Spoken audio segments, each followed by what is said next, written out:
사람은 추위보다 더 차가운 말을 들을 때 마음이 먼저 얼어붙는다.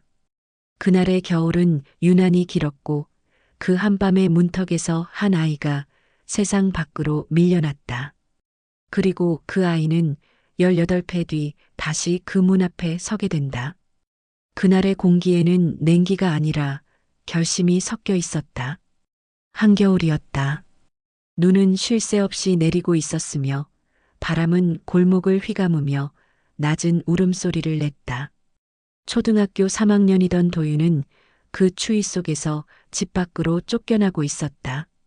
이모의 목소리가 문틈 너머로 들려왔다. 넌 이제 여기 없어. 내가 있으면 우리가 못 살아. 말과 함께 문이 닫혔고 쿵 하는 소리가 골목에 울렸다. 도윤은 문 앞에 서 있었다. 손에 쥔 건 찢어진 비닐봉지 하나. 그 안에는 옷 서너 벌과 어머니의 사진 한 장이 전부였으니 더 이상 가져갈 것도 돌아갈 곳도 없는 셈이었다. 이모는 문틈으로 한 번 더 말을 던졌다.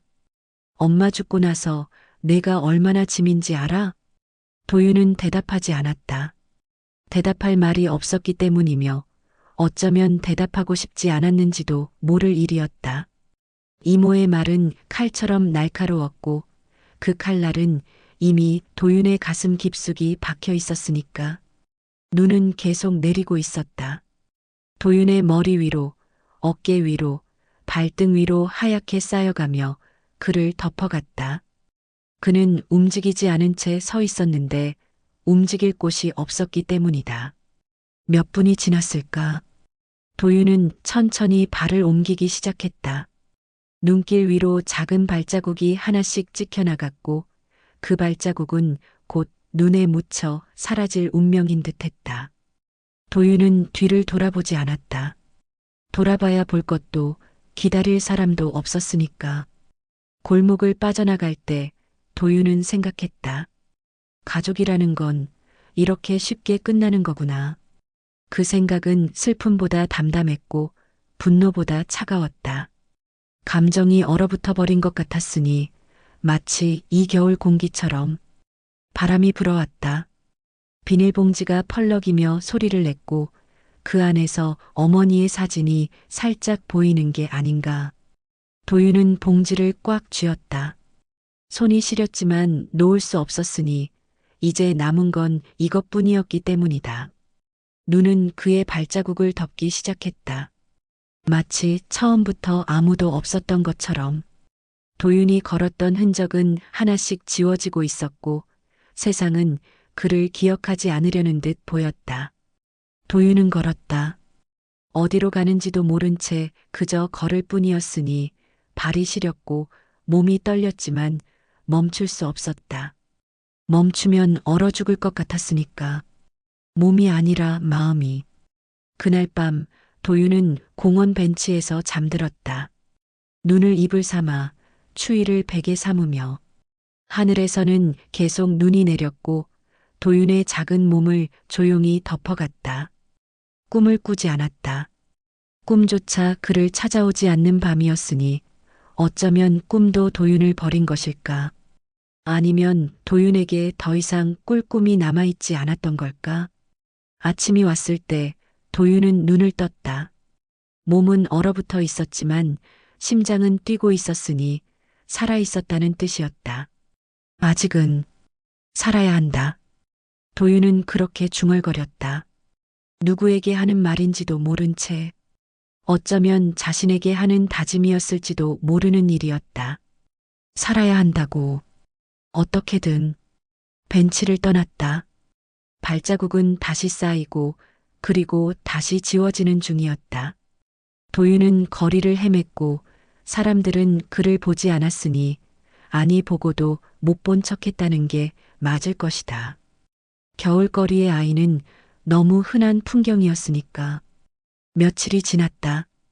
도윤은 편의점 앞에서 얻어먹고 찜질방 앞에서 잠들었다. 때로는 교회 계단에서 때로는 지하철 역사에서 밤을 보냈으니 추위는 익숙해졌지만 외로움은 익숙해지지 않았다. 어느 날 밤 도윤은 포장마차 앞을 지나가고 있었다. 김이 모락모락 피어오르는 냄비에서 멸치 향이 났고 그 향은 도윤의 발을 멈추게 했다. 배가 고팠다기보다는 배고픔을 넘어서 몸이 비명을 지르고 있었다고 하는 편이 맞을 것이다. 포장마차 주인은 중년의 여자였다. 그녀는 도윤을 보더니 말했다. 애야, 얼마나 안 먹었니? 들어와.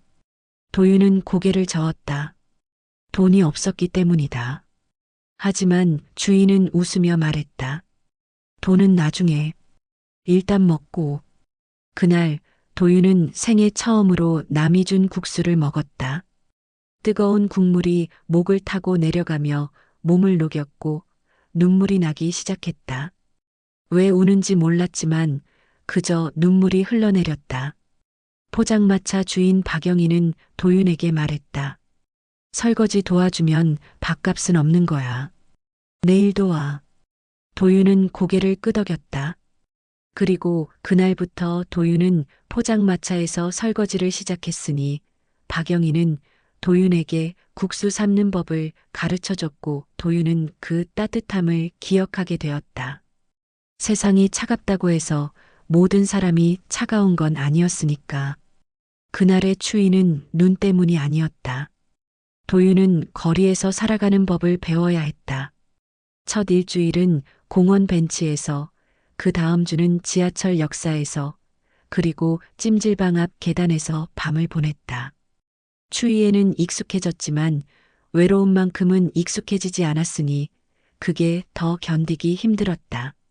사람들은 그를 보지 않으려 했다.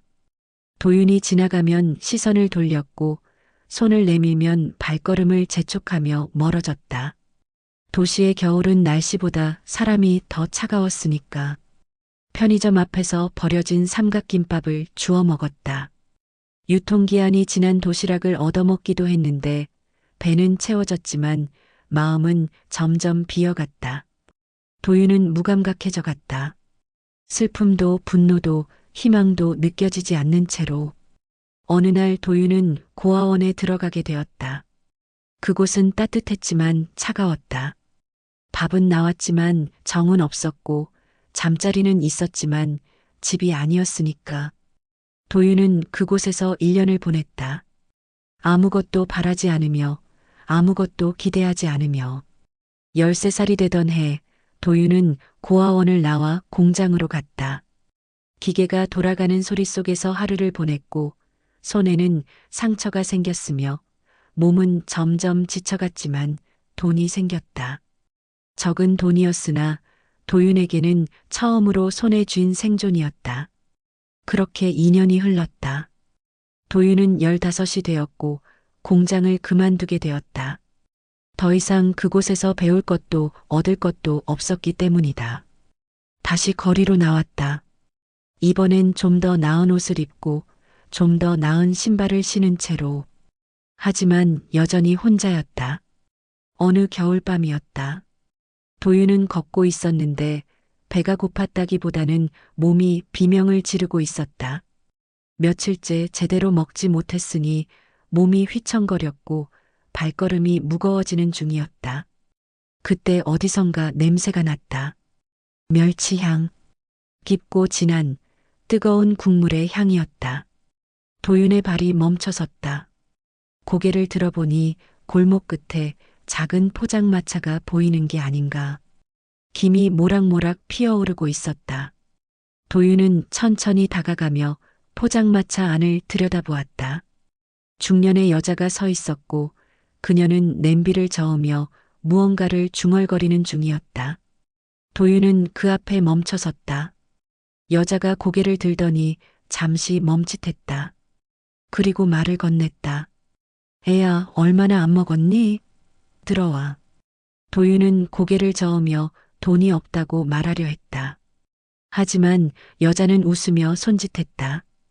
돈은 나중에. 일단 먹고. 도윤은 망설이다가 몸이 먼저 반응하는 바람에 포장마차 안으로 들어가 플라스틱 의자에 앉게 되었다. 여자는 국수 한 그릇을 내오며 말했다. 먹어. 도윤은 젓가락을 들었다. 첫 입을 떴을 때 도윤은 멈춰야 했다. 뜨거운 국물이 목을 타고 내려가며 몸을 녹이고 있었고 입안에서 멸치의 깊은 맛이 퍼져나가는 중이었다. 도윤의 눈에서 눈물이 나기 시작했다. 왜 우는지 알 수 없었다. 배가 고파서인지 뜨거워서인지 아니면 처음으로 누군가의 온기를 느껴서인지 그저 눈물이 흘러내렸고 도윤은 그것을 닦지 않은 채 국수를 먹어 내려갔다. 여자는 아무 말 없이 조용히 지켜보고 있을 뿐이었다. 도윤이 국수를 다 먹었을 때 여자가 입을 열었다. 설거지 도와주면 밥값은 없는 거야. 내일 도와. 도윤은 고개를 들어 여자를 바라보았다. 그녀는 웃고 있었는데 따뜻하지만 과하지 않은 그런 미소였다. 내 이름은 박영희야. 넌? 도윤이요. 도윤이. 좋은 이름이네. 도윤은 고개를 끄덕이며 설거지를 시작했다. 찬물에 손이 시렸지만 멈추지 않았으니 그릇을 닦으며 생각에 잠겼다. 살아야겠다. 그 생각은 처음이었다. 지금껏 도윤은 그저 버티고 있었을 뿐인데 지금 이 순간만큼은 처음으로 살아야겠다고 다짐하게 되었다. 그날부터 도윤은 매일 포장마차에 갔다. 설거지를 하고 국수를 삶는 법을 배웠으며 박영희는 도윤에게 멸치를 우리는 법을 가르쳐줬고 면을 삶는 타이밍을 알려주었다. 도윤은 그 모든 것을 기억했다. 국수는 타이밍이야. 너무 빨라도 너무 늦어도 안 돼. 박영희의 말이었다. 도윤은 고개를 끄덕이며 그 말을 마음에 새기는 중이었다. 몇 달이 흘러갔다. 도윤은 포장마차에서 일하며 조금씩 돈을 모았고 작은 고시원 방을 얻게 되었다. 처음으로 자신만의 공간이 생긴 것이었으니 비좁았지만 따뜻했다. 박영희는 도윤에게 말을 건넸다. 도윤아, 너 공부 다시 해봐. 아직 늦지 않았어. 도윤은 고개를 저으며 괜찮다고 말했다. 저는 괜찮아요. 그냥 이렇게 살래요. 이렇게 살면 안 돼. 너는 더 나은 삶을 살 수 있어. 박영희의 말은 따뜻했지만 도윤의 마음에는 닿지 않았다. 도윤은 이미 세상을 포기한 사람처럼 살고 있었으니까. 하지만 박영희는 포기하지 않았다.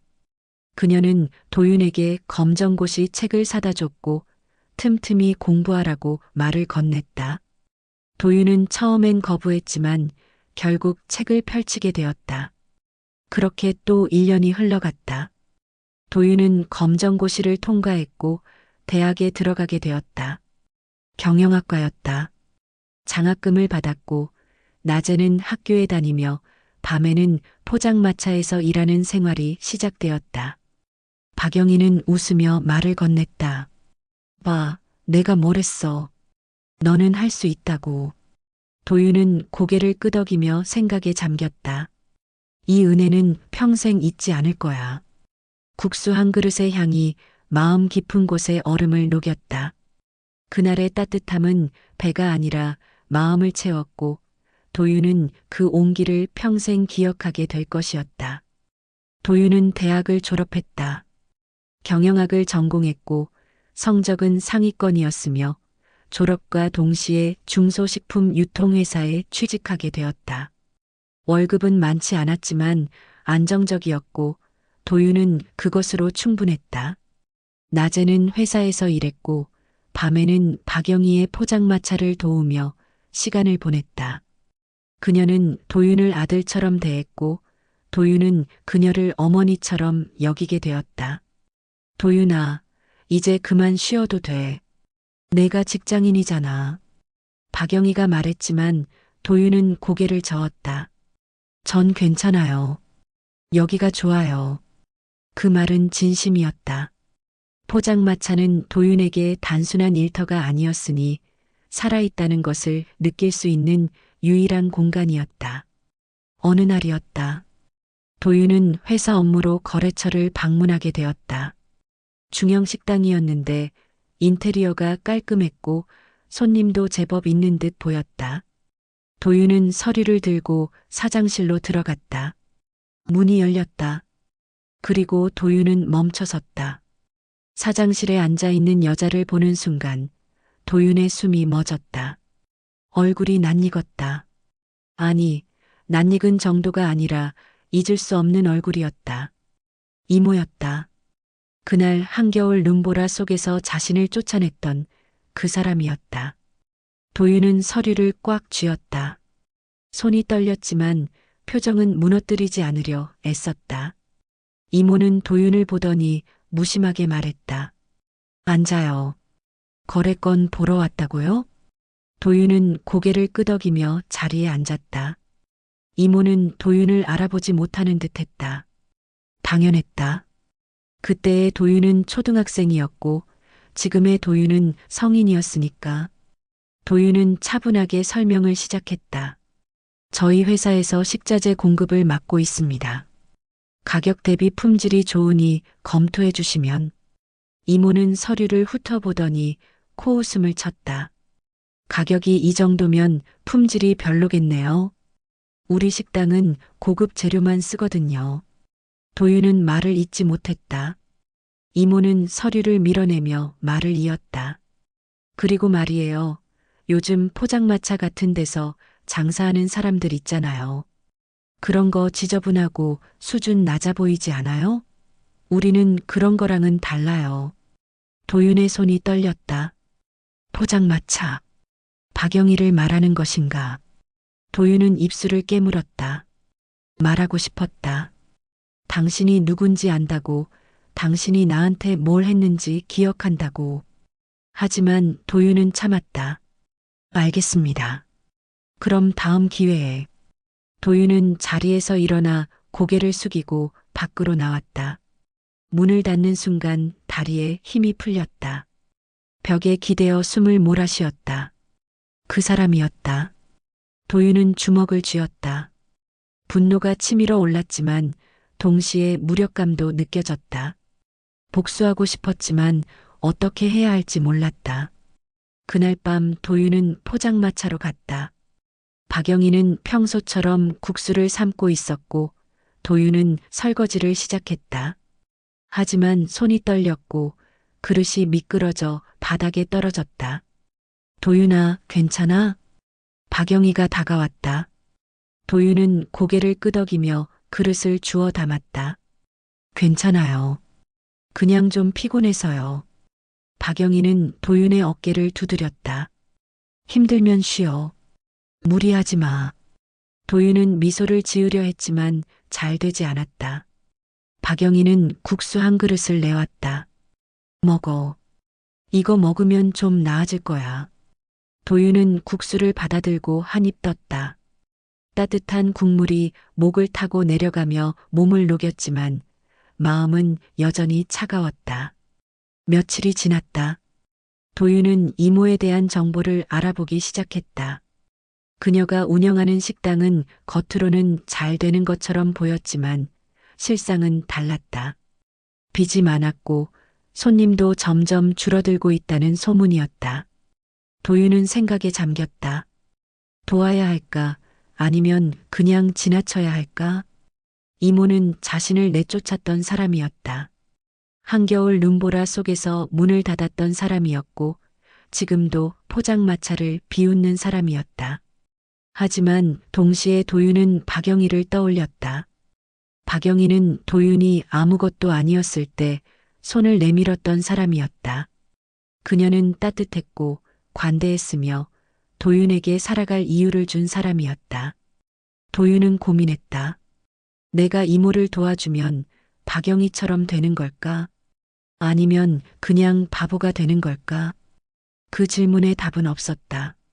어느 날 밤 도윤은 포장마차에서 박영희와 대화를 나누고 있었다. 영희 이모, 저 회사 그만두려고요. 박영희는 놀라며 도윤을 바라보았다. 왜? 좋은 직장인데. 국수 장사를 하고 싶어요. 제대로 된 브랜드로 만들고 싶어요. 박영희는 잠시 말이 없었다. 그리고 웃으며 말했다.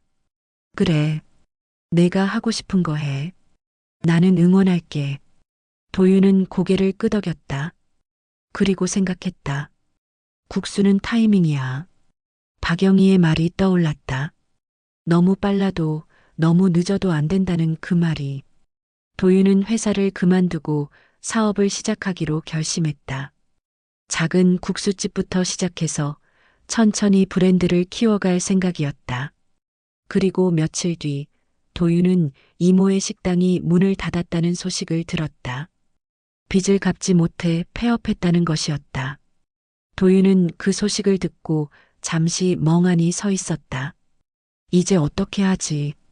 복수할 기회가 온 것일까? 아니면 용서할 때가 온 것일까? 도윤은 알 수 없었다. 하지만 한 가지는 확실했다.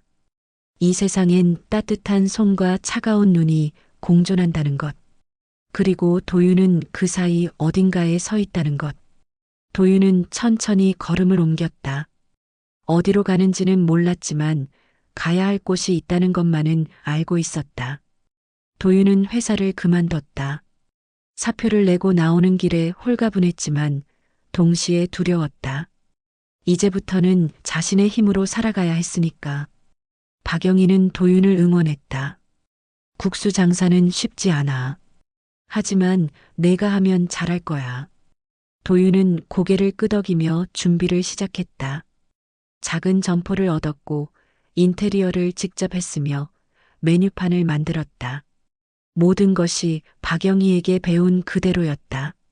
며칠 뒤 도윤은 시장을 지나가고 있었다.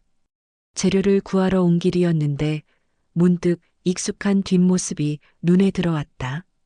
낡은 외투를 입고 신발끈이 풀린 채 걷는 여자였다. 도윤은 멈춰섰다. 그 뒷모습을 알고 있었다. 가까이 다가가자 여자의 얼굴이 보였고 도윤의 숨이 멎었다. 이모였다. 과거 자신을 내쫓았던 그 사람이 지금은 시장 한켠에서 손님에게 외면받는 처지가 되어 있었다. 손에는 상처가 있었고 얼굴은 수척했으며 눈빛은 흐릿했다. 도윤은 그 자리에 서서 바라보았다. 이모는 작은 포장마차 앞에 앉아 있었다. 허름한 천막 아래에서 국수를 팔고 있었는데 손님은 없었다. 냄비에서 김이 피어올랐지만 아무도 멈춰 서지 않았다. 도윤의 가슴 속에서 무언가가 치밀어 올랐다. 복수의 쾌감이었을까? 아니면 동정이었을까? 구분할 수 없었다. 그저 복잡한 감정만이 휘몰아쳤다. 이모는 지나가는 사람들에게 말을 걸고 있었다. 국수 한 그릇만 사주세요. 맛있어요. 하지만 사람들은 고개를 돌렸고 발걸음을 재촉했으며 이모를 외면했다. 도윤은 그 모습을 보며 생각했다. 이게 복수인 걸까? 복수하려 했던 적은 없었다. 하지만 지금 이 순간 이모의 몰락한 모습을 보니 묘한 감정이 들었다. 통쾌함과 씁쓸함이 뒤섞인 그런 감정이었다. 도윤은 천천히 이모에게 다가갔다. 이모는 도윤을 올려다보며 말을 건넸다. 국수 한 그릇 사주실래요? 정말 맛있어요. 도윤은 이모의 얼굴을 바라보았다. 그녀는 도윤을 알아보지 못하는 듯했다. 당연했다.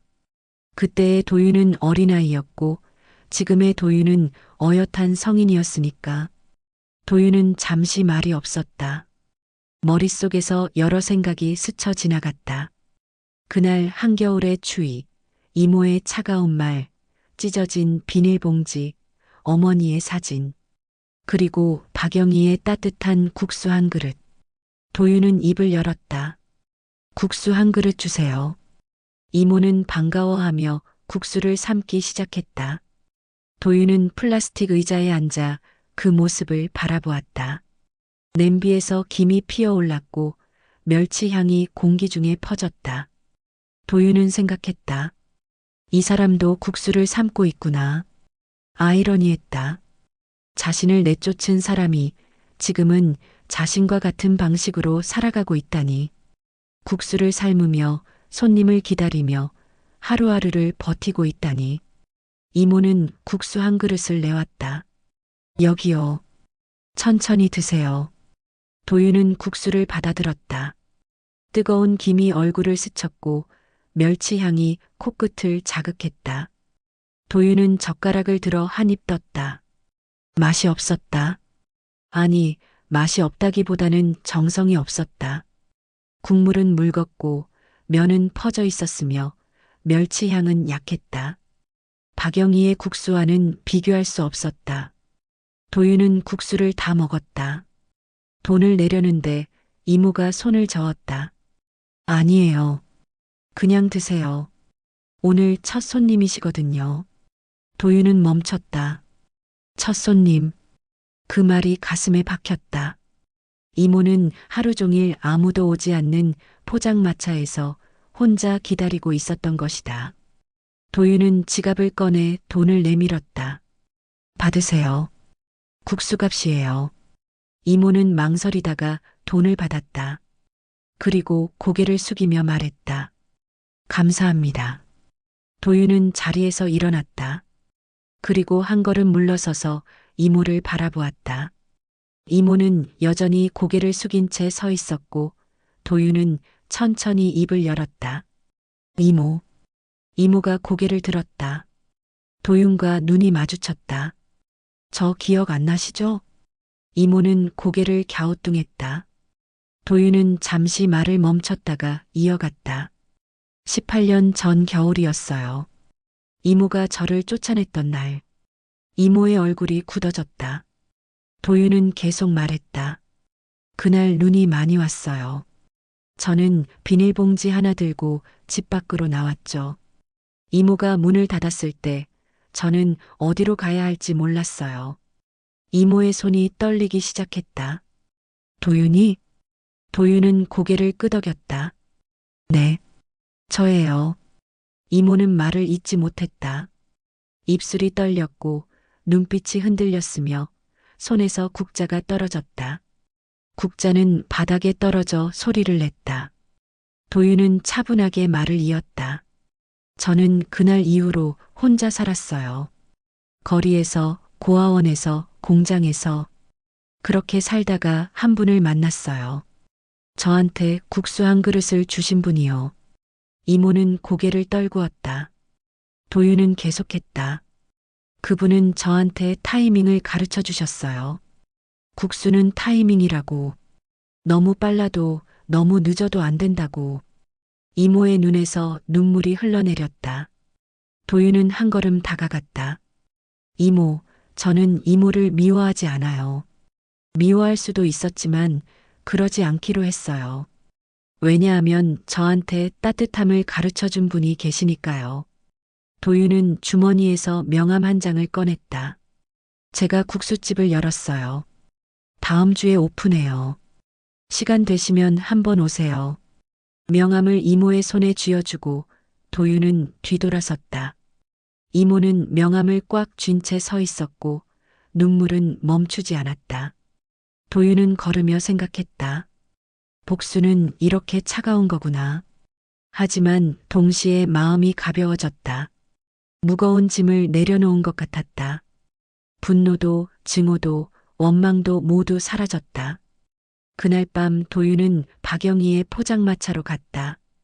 박영희는 평소처럼 국수를 삶고 있었고 도윤은 설거지를 시작했다.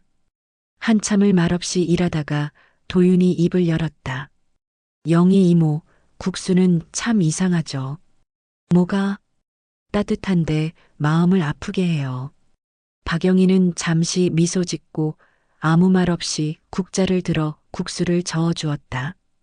며칠 뒤 도윤의 국수집이 문을 열었다.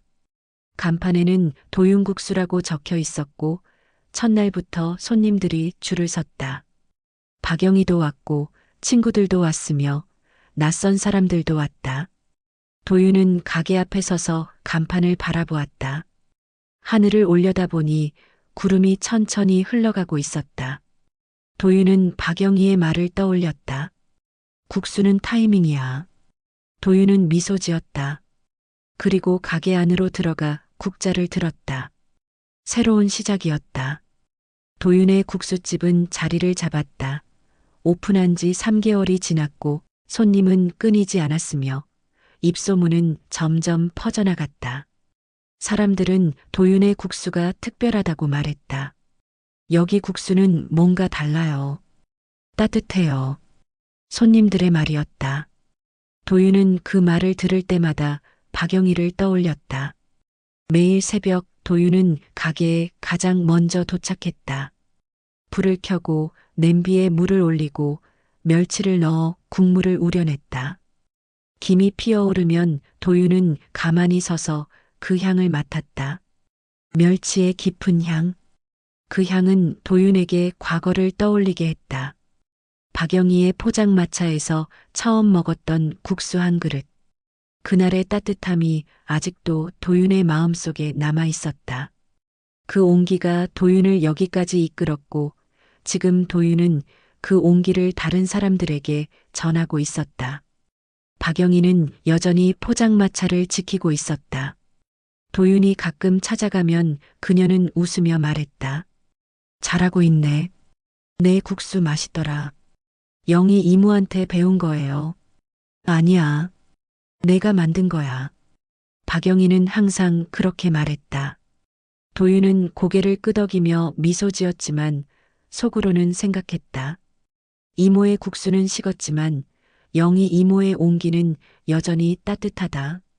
어느 날 아침 가게 문 앞에 편지 한 통이 놓여 있었다. 도윤은 편지를 집어들고 봉투를 열었다. 손글씨로 적힌 편지였고 글씨는 떨리는 듯 보였다. 도윤은 천천히 읽기 시작했다. 도윤아, 그날 내가 건넨 명함을 들고 며칠 동안 내 가게 앞을 맴돌았단다. 들어갈 용기가 나지 않았어. 미안하다는 말을 어떻게 해야 할지 몰랐거든. 내가 어렸을 때 내가 한 일을 생각하면 지금도 가슴이 아파. 너를 내쫓은 건 내 인생 최악의 선택이었어. 그때 나는 힘들었지만 그게 너를 버릴 이유는 아니었는데. 어제 용기를 내서 내 가게에 갔어. 국수 한 그릇을 먹었는데 눈물이 났어. 내 국수는 따뜻하더구나. 내가 나를 용서한 건지 아니면 그냥 잊어버린 건지 모르겠지만 나는 내게 정말 미안해. 고맙다. 그리고 미안하다. 이모가. 도윤은 편지를 접었다. 눈을 감고 깊게 숨을 들이마셨다. 복수 대신 온기를 택했던 자신의 선택이 틀리지 않았음을 느꼈다. 미움은 미움을 낳지만 온기는 온기를 낳는다는 것을 깨달았다. 도윤은 편지를 서랍에 넣고 다시 가게로 나갔다. 손님들이 하나둘 들어오기 시작했다. 도윤은 국수를 삶으며 손님에게 말을 건넸다. 국수는 타이밍이에요. 네. 손님이 고개를 갸우뚱했다. 도윤은 웃으며 설명했다. 너무 빨리 삶으면 설익고 너무 늦게 삶으면 퍼져요. 타이밍이 중요하죠. 삶도 그런 것 같아요. 손님은 고개를 끄덕이며 국수를 받아들었다. 도윤은 그 모습을 보며 속으로 생각했다. 어쩌면 인생의 따뜻함은 누군가에게 국수 한 그릇을 건네는 마음일지도 모른다. 저녁이 되었다. 장사를 마친 도윤은 불을 끄고 가게 문을 닫았다. 밤 공기가 차가웠지만 상쾌했다. 도윤은 가게 앞에 서서 하늘을 올려다보았다. 구름 사이로 별빛이 희미하게 비치고 있었다. 도윤은 국수를 삶던 손을 하늘로 들어 올렸다. 그 손에는 세월의 흔적이 남아 있었다. 거리에서 보낸 추운 겨울, 공장에서 다친 상처, 포장마차에서 설거지하던 손. 그 모든 흔적이 지금의 도윤을 만들었다. 도윤은 천천히 손을 내렸다. 그리고 생각했다. 인생은 국수와 같다고. 때로는 뜨겁고, 때로는 차갑고, 때로는 따뜻하고, 때로는 씁쓸하다고. 하지만 그 모든 것이 모여 하나의 맛을 만든다고. 도윤은 지난 시간을 떠올렸다. 한겨울 눈보라 속에서 쫓겨났던 그날. 거리에서 헤매던 그 시간들. 박영희를 만나 처음으로 국수를 먹었던 그 순간, 회사를 그만두고 가게를 차렸던 그 결심, 그리고 이모를 다시 만나 용서를 선택했던 그 순간, 모든 것이 타이밍이었다. 너무 빨랐다면 준비되지 않았을 것이고, 너무 늦었다면 기회를 놓쳤을 것이다. 하지만 도윤은 적절한 때에 적절한 선택을 했다. 그래서 지금 여기 서 있는 것이다. 도윤은 가게 안으로 들어가 불을 다시 켰다. 냄비에 물을 올리고 멸치를 넣었다. 김이 피어오르기 시작했고 도윤은 국자를 들어 천천히 저었다. 박영희의 목소리가 들리는 듯했다. 국수는 타이밍이야. 너무 빨라도 너무 늦어도 안 돼. 도윤은 미소 지었다. 그리고 혼잣말처럼 중얼거렸다. 맞아요. 국수는 타이밍이에요. 며칠 뒤 도윤은 박영희의 포장마차를 찾아갔다. 박영희는 평소처럼 국수를 삶고 있었고 도윤은 옆에 앉아 그 모습을 바라보았다. 한참 후 도윤이 입을 열었다. 영희 이모. 응? 감사해요. 박영희는 고개를 돌려 도윤을 바라보았다. 뭐가? 국수를 가르쳐 주셔서요. 아니, 삶을 가르쳐 주셔서요. 박영희는 잠시 말이 없었다. 그리고 웃으며 말했다. 난 그냥 국수 한 그릇 줬을 뿐인데 그 한 그릇이 제 인생을 바꿨어요. 박영희는 도윤의 어깨를 두드렸다. 너도 이제 누군가의 인생을 바꾸고 있잖아. 도윤은 고개를 끄덕였다. 그날 밤 도윤은 혼자 걸으며 생각에 잠겼다. 인생은 연결되어 있다고. 누군가의 따뜻함이 또 다른 누군가에게 전해지고 그 온기가 세상을 조금씩 따뜻하게 만든다고. 박영희가 도윤에게 건넨 국수 한 그릇이 지금 도윤이 건네는 국수 한 그릇으로 이어지고 있다고. 그리고 그 국수는 또 다른 누군가에게 전해질 것이라고. 도윤은 하늘을 올려다보았다. 별빛이 반짝이고 있었다. 차가운 겨울밤이었지만 도윤의 마음은 따뜻했다. 도윤은 천천히 걸음을 옮겼다. 집으로 가는 길, 익숙한 골목, 익숙한 풍경. 하지만 오늘은 모든 것이 새롭게 느껴졌다. 도윤은 생각했다. 삶은 국수와 같다고. 때로는 뜨겁게, 때로는 차갑게, 하지만 결국 따뜻하게. 그리고 그 따뜻함은 결코 식지 않는다고. 도윤은 미소 지었다. 국수는 식어도 마음은 식지 않는다.